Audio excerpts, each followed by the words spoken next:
I get it, Michigan fans. You are struggling. You were promised this idea that everything was going to be off to the races. That's certainly what I thought for a while, but things are just languishing when it comes to recruiting and the transfer portal. But rest assured, there are essentially no big fishes out there that Michigan has had its eyes on that have committed elsewhere, I think, except for one. So let's talk about the transfer portal, some guys to watch, as well as discuss some of the ongoings with this team as it prepares not only for the bowl game, but next year on this episode of Locked On Wolverines.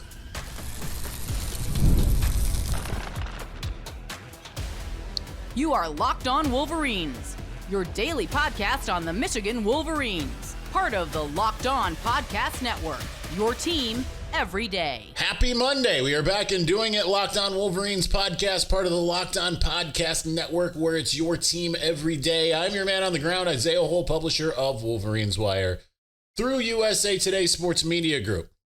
Now, note that I said one big fish, and this wasn't included in my Wolverines Wire article about the I think it was the Liberty offensive lineman who ended up committing elsewhere. I don't even remember where. I think Vanderbilt.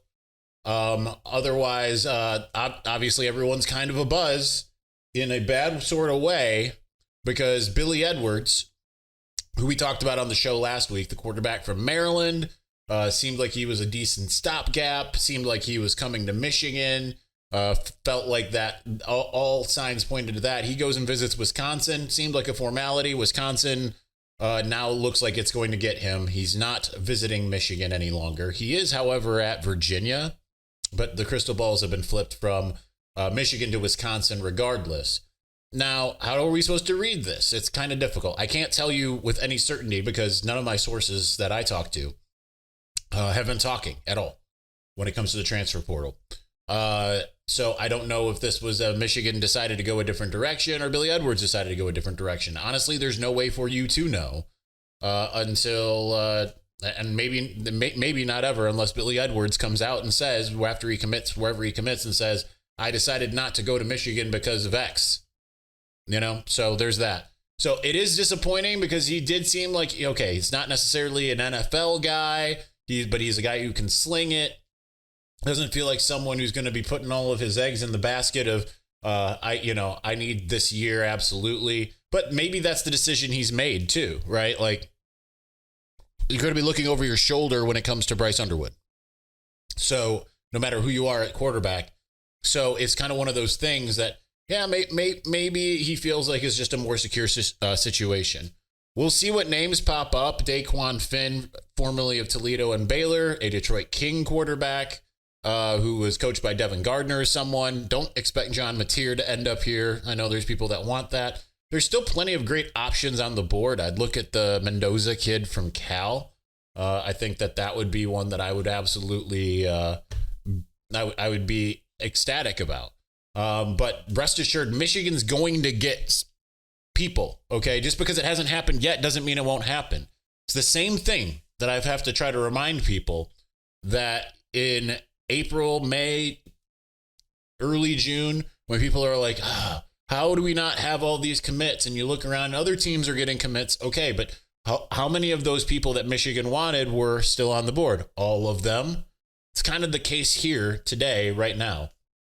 So, but Billy Edwards goes from, as I put, the likeliest target on the list to maybe the most unlikely. All of a sudden, unbelievable how quickly that changes. But such is recruiting, right? People change their minds. He could have very well said, hey, I'm coming to Michigan, and then, got the pitch from Wisconsin and decided that was a better move for him. All right, my next one on this list, I think we're probably going to end up spending the whole show on the list. The next one on my list is Justice Haynes, who we talked about on Friday's show.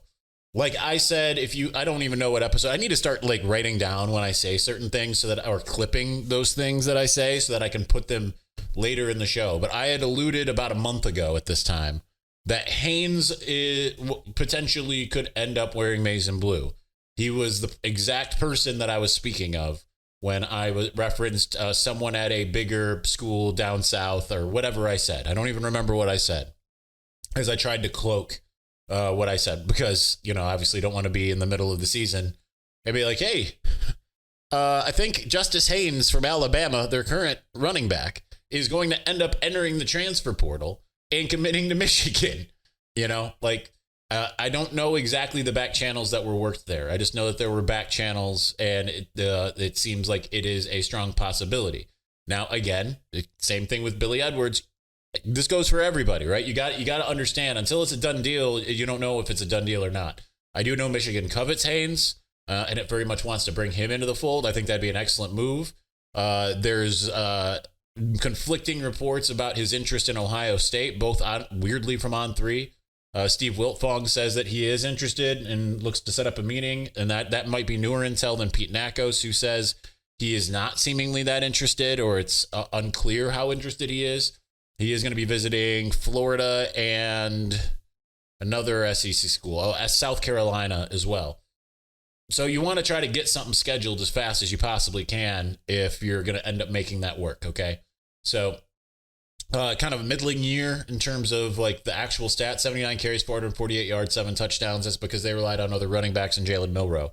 So it'll be interesting to see if Michigan's able to get that done. I think that that's not necessarily the biggest position of need, running back, but obviously because you lose at least 4 guys in that room. I know you're bringing in 2 via recruiting, but you absolutely need to bolster it with some more experience. I think would be a smart move, right? Instead of just going all in experience all the way through. Next one is defensive tackle Keyshawn Silver from Kentucky. That feels like we'll have a good idea where that's trending before too long. He's done with all of his visits. He's visited Ann Arbor. It seems to be Michigan, USC, but you never know. Again, you never know who's going to come out of the woodwork. He was a former 5-star, much like Haynes, and is currently number 34 overall in the 24/7 Sports transfer ranking. I think that when you have a guy that's 336 pounds and 6'4", that you'd feel really good about plugging him in, along with, assume they keep Rayshon Benny.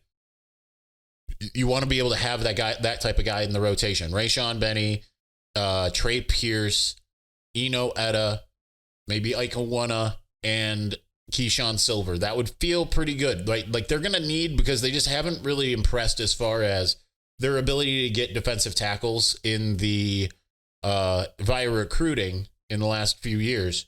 So they just kind of need to be able to figure out how to kind of get guys in the portal. They've done a good job with supplementary guys. And yes, like some of them, like Travis Moten, I think are going to be incredible, but you can't count on him in year one. He's a project anyway, but it's a worthwhile project, I think. And when I say project, I don't mean it's one of those guys you're just never going to see. I think he's one of those guys that you will see, but it's going to take a year, maybe 2, before it becomes a thing. All right, let's get to more names. I've only gotten through 3 of the 13 that I wrote, even though one of them was, hey, that's not happening. We'll get to that here in just a moment. But before we do, get ready to tackle the NFL action with FanDuel, America's #1 sportsbook.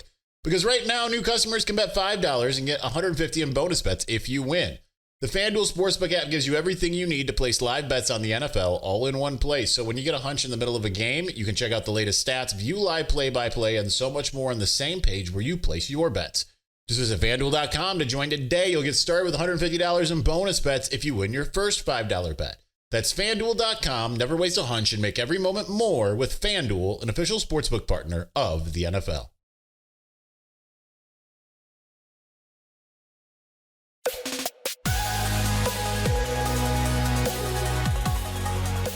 All right, let's continue on. Transfers to keep an eye out on. Most of these are legit.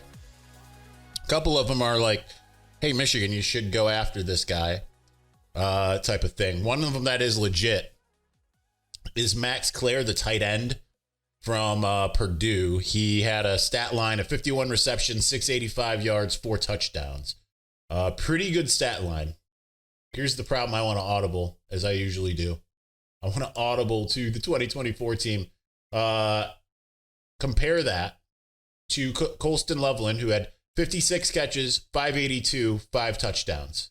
10 games, so not as much, but he had just 5 less receptions with more yards and 1 less touchdown.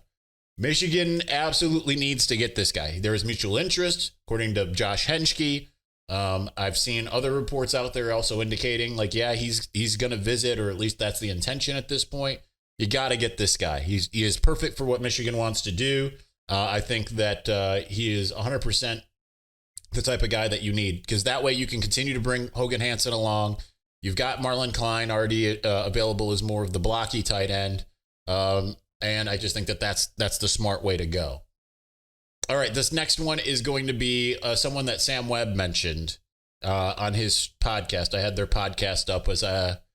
I often just have YouTube going on, running like either Michigan or, Star Wars or whatever, as whenever I try to take a nap, right? It's soothing sound. So I put on Saturday as I was trying to take a nap, the Michigan Insider Recruiting podcast. And I did nap through part of it, but I also heard Sam Webb mention this name, which is one I'd already kind of heard, which is Dane Key, who is the Kentucky wide receiver. He, again, highly touted guy. He's number 7 overall in the current transfer portal. Might be 8 now that John Mateer's in it. The 3rd best wide receiver. I know people are going to look at Deuce Robinson. Would love to have that name. I don't know about that, but Michigan has had a pretty good relationship with Dane Key already. Now, I think he'll probably end up at like a Georgia. Okay, like I think that's probably what's gonna happen. But I do think Michigan will end up getting at least one wide receiver that is much bigger than getting Donovan McCulley in the fold. Okay, so I had to include somebody of that ilk. So I went with Dane Key because he was a name that before he committed to Kentucky, he's a Lexington kid. Kind of felt like Michigan was in a good spot with him. So it'll be interesting to see if the Wolverines are able to make that push. 47 receptions, 715 yards, and 2 touchdowns this last year. Obviously has a much higher potential, and he's also got the size, 6'3", 210 pounds. So that's what you're looking for. All right, the next one we're going to talk about, the next 2 actually are from Arizona. There's the unlikely, and this first one was one I've seen multiple insiders discuss the moment he hit the transfer portal. And the next one was one that Sam also talked about on his show. And so those are the cornerback duo, Tacario Davis and Emmanuel Carnley. Davis feels like it's probably not going to happen, right? Like he's suddenly, he's number 10 overall. He's the first rated cornerback. He still could go to the draft. That's a part of it too. But it just feels like his star has risen so like high at this point that I can't really envision him ending up in the class.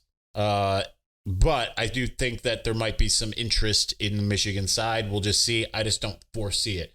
I think they have a better shot with Carnley, who's coming out of his first year. He is also a long-rangey defensive back at 6'3", 184 pounds.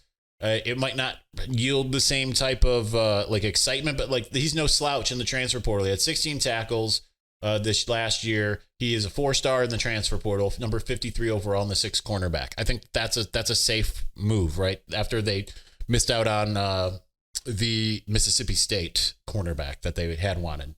So I'll be interested to see there.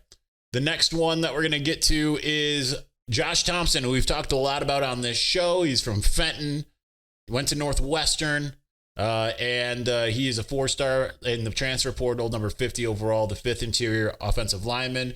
I believe he's on campus right now or will be soon. And I feel like if Michigan makes the push, as long as all things are equal financially, Michigan will get him.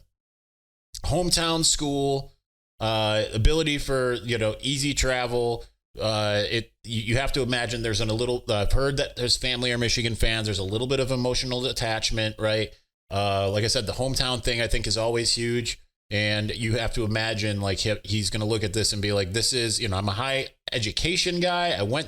He went to Northwestern. Michigan is also high education, maybe not quite as high as Northwestern, but still, I feel like that'll lead him more so to Ann Arbor over East Lansing or Columbus. And I think that this is one where as long as the visit goes well and all things are equal, Michigan should be able to get him. Oh, again, all things being equal, because there could be a school out there that says we need this kid desperately and pay him double or triple what Michigan might be willing to pay. Right? There are swim lanes here. Remember that, This one is a speculation on my end, because there's a lot of people out there that say that, they're looking at the North Carolina transfers and saying maybe one of those receivers could end up because of Chip Lindsey, all of that stuff. I say, why not this guy because of the Biff Poggi connection? I do expect Biff Poggi to eventually be announced as being on staff. It might not actually be announced. He might just show up, right? Like that just might be how it goes. I don't think that's necessarily, sometimes they announce some, behind the scenes stuff, and more often than not, they kind of don't. It's more of like a Pete Nacco sends up reporting Biff Poggi has joined the Michigan staff. So with that said, Omega Blake is a wide receiver who was at Charlotte, right? I think the benefit of having Biff Poggi come back, assuming that does end up happening, would be that you could end up getting some of his players. And I would look at him. He's a 3-star in the portal, number 83 overall, and the 22nd wide receiver.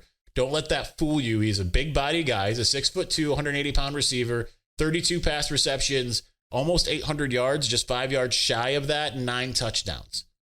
So I absolutely think that he could be a guy that could end up being involved here in terms of, if you want to go and get a guy that could be like an Amir Hall type, but for the offense, right? Like the kind of under the radar type of addition, a guy that did it at the group of 5, so has shown more, obviously CJ Charleston didn't really work out, but to go out and get a guy like this that maybe has a little bit more high level production, I think that he would be a very good find for Michigan, and it wouldn't surprise me in the least.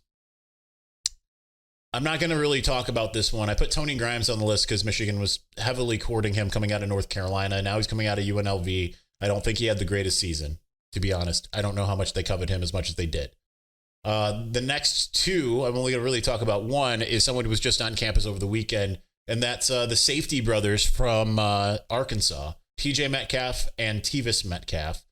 My autocorrect changed it to Travis now that I'm looking at this, so that's great.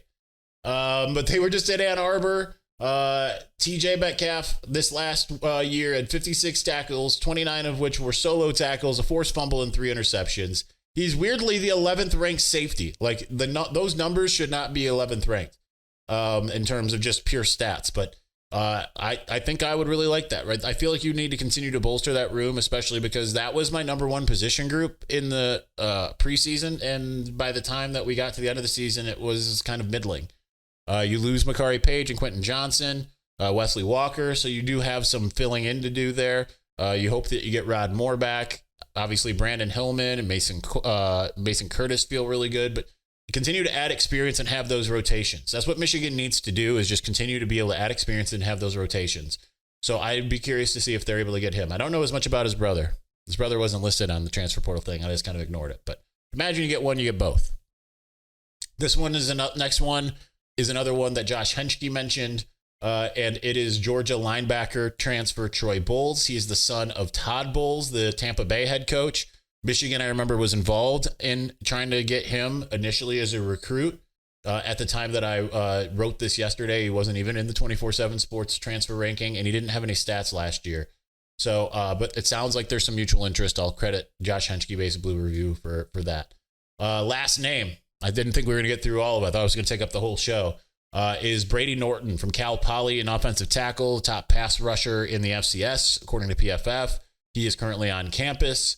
He's not ranked super high, but it's like he's one of those guys where it's like you hope that he can make that jump. And I feel like if Michigan wants him, they'll push. So there's that. Now, this is by no means an exhaustive list, because there could be names that no one's hearing about. You go to any of these sites right now out there, they're in the same boat as I am for the most part. Some of them might be hearing a little bit of stuff more than certainly I am at the moment, but like I'm not hearing anything, and you can tell a lot of pretty much no one's hearing much of anything at this point. It's kind of like it's harder to piece together the transfer portal window than it is typical recruiting. And it's because things are truncated, they are fly by night, everything happens quickly, and it's hard to really kind of put a gauge on where guys are going to lean. And then you also just have like guys like, Billy Edwards is supposed to be in town, and now he's not coming. It happens quick, happens fast. So that's the best I got at the moment. Keep an eye out for those names. Certainly there will be names that end up committing that we have not talked about. Probably some players we've never even heard of before. All that kind of stuff. All right, let's talk about the fact that, number 1, Donovan Edwards, not going to play in the bowl game. I wanted to address that. Lots of weird stuff going on the boards there. And also Derrick Moore and TJ Guy are supposedly returning next year. So that's huge news. Let's get to that here in just a moment. But before we do, it's that time of year. The college football playoff is back. And with the newly expanded 12-team format, it's guaranteed to be bigger and better than ever, bringing you all the hard-hitting and high-flying excitement that you love.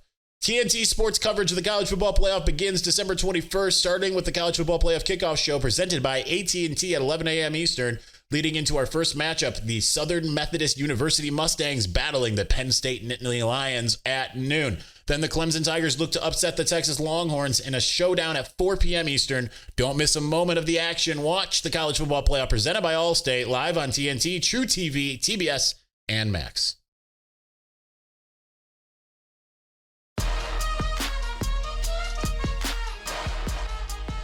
All right, let's finish up here while talking about some of the comings and goings of the current team.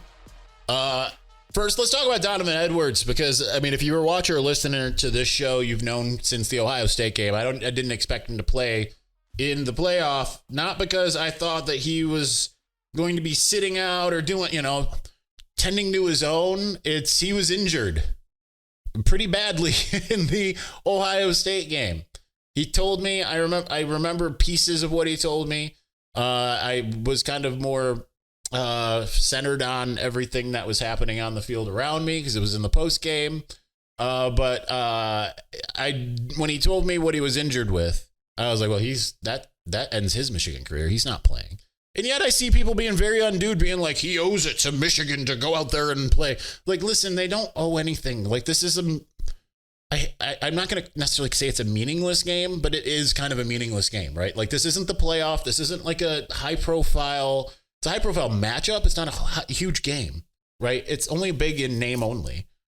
And certainly because he has been injured, especially because he was injured in the last game, didn't return. Let's say he wasn't injured, fully injured, but was like, yeah, I think I should sit this out because I need to make sure that I'm fully healthy. That's 100% should do that, right? Like, we're talking about his career moving forward. I don't understand why people are like selfish, ridiculousness, all this kind of stuff with some of those guys.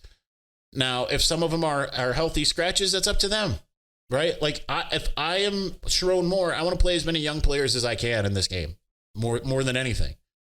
I'm not saying like you want to start digging into the walk-ons and being like, let's see what the third-string walk-ons can do against the number one Alabama defense or offense. I'm not saying that. But what I am saying is, like, if Donovan Edwards is injured, I'd be like, bro, you just need to rest. You shouldn't risk it in this one. We've already seen, even in like a relatively meaningful Orange Bowl in 2016, Jake Butt's career get upended. Yeah, he still went to the NFL. Didn't go the way everyone thought it was going to go, in large part because he got injured.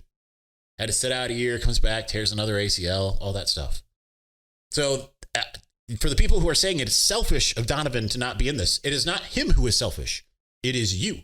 You are the selfish one.